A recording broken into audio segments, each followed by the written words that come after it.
Protesters in Istanbul hold photographs of Deniz Poyraz, shot to death in an attack at a provincial office of the pro-Kurdish HDP party. At protests around the country, people from across the political spectrum express their outrage over Poyraz's killing. It is very alarming for all the people in the country. These provocative attacks instill fear for the future for every person living in the country. But against all these attacks, the workers and people have a word to say. We want to live in a free and democratic country. The alleged gunman was taken into custody and, in a statement to police, accused the HDP of being terrorists. It's a charge repeatedly made by the government, who accused the party of being linked to the outlawed PKK.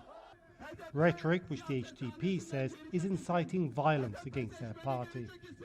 We know very well where such attacks come from, how they are administered and how far they can go. We are talking about the coalition government that threatens our party, that targets our members.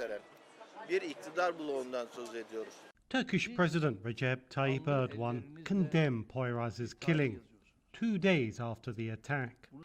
Human rights groups warn that Poyraz's slaying may not be the last if the leadership does not scale back its rhetoric. Demonization of opposition has become much more legitimate for the ruling coalition, and we're seeing this sort of desperate discourse aimed at different parties.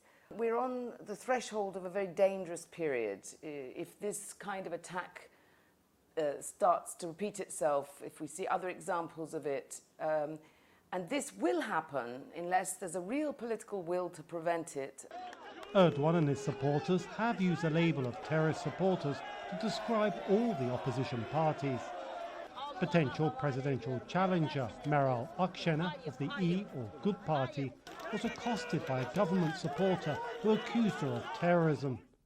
The head of the main opposition in Istanbul, the CHP, regularly receives threats.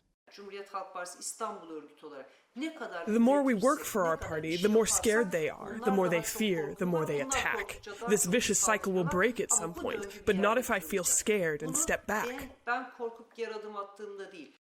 Mourners burying Poyraz hope she didn't die in vain, and that she will be the last victim in the escalating political polarization and hateful speech.